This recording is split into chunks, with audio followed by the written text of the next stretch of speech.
Christina McVie was an English musician, and the vocalist and keyboardist of Fleetwood Mac, which she joined in 1970. Her direct but poignant lyrics focused on love and relationships. McVie was born in the Lake District village of Bouth, Lancashire, and grew up in the Bearwood area of Smethwick near Birmingham.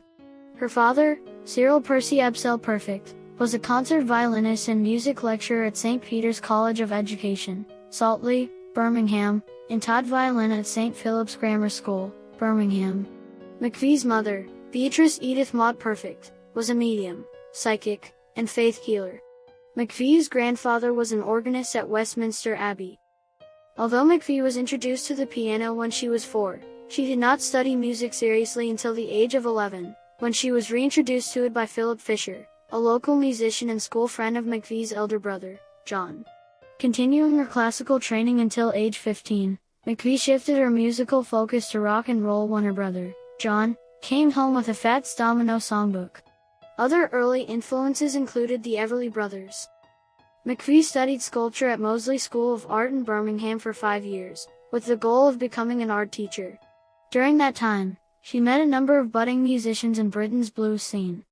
Her first foray into the music field came when she met 2 friends, Stan Webb and Andy Sylvester, who were in a band called Sounds of Blue.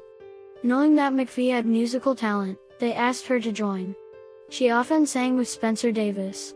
By the time McVie graduated from art college, Sounds of Blue had split up, and because she did not have enough money to launch herself into the art world, she moved to London and worked briefly as a department store window dresser. McVie was a fan of Fleetwood Mac, and while touring with Chicken Shack, the 2 bands would often meet.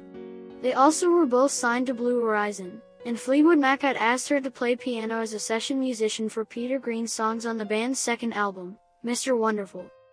Encouraged to continue her career, McVie recorded a solo album, Christine Perfect. Following her success as a member of Fleetwood Mac, the album was reissued under the name The Legendary Christine Perfect Album. After marrying John McVie, she joined Fleetwood Mac in 1970. She had already contributed backup vocals and painted the cover for Kiln House. The band had just lost founding member Peter Green, and its members were nervous about touring without him. McVie had been a huge fan of the Peter Green era Fleetwood Mac, and since she knew all the lyrics to their songs, she went along. McVie went on to become an integral member, another lead vocalist, and keyboardist of the group. The first album with her as a full-fledged band member was Future Games. It was recorded at London's Advision Studios and included the first with American-born member Bob Welch in place of founding member Jeremy Spencer.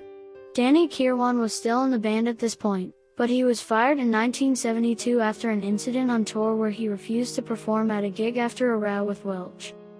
When McVie married John McVie in 1968, Peter Green was best man.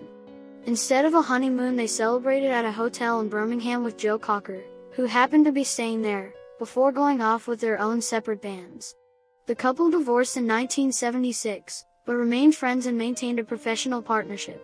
During the production of Rumors, she had an affair with Fleetwood Mac's lighting engineer, Curry Grant, which inspired the song You Make Loving Fun.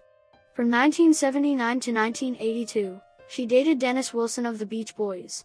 McVie married Portuguese keyboardist and songwriter Eddie Quintela on October 18, 1986. Quintela and McVie collaborated on a number of songs together, including Little Lies. They divorced in 2003, and Quintela died in 2020. During the height of Fleetwood Mac's success in the 1970s, McVie resided in Los Angeles in a house that had previously been owned by Joan Collins and Elton John. In 1990, she moved to a Grade II listed Tudor manor house in Wickham, Kent, to which she retired after leaving Fleetwood Mac in 1998, and worked on her solo material. For years, McVie found inspiration in the home's country setting, not only writing songs there, but restoring the house.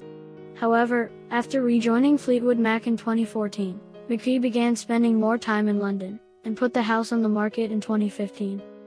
McVie died in hospital on November 30, 2022, at the age of 79.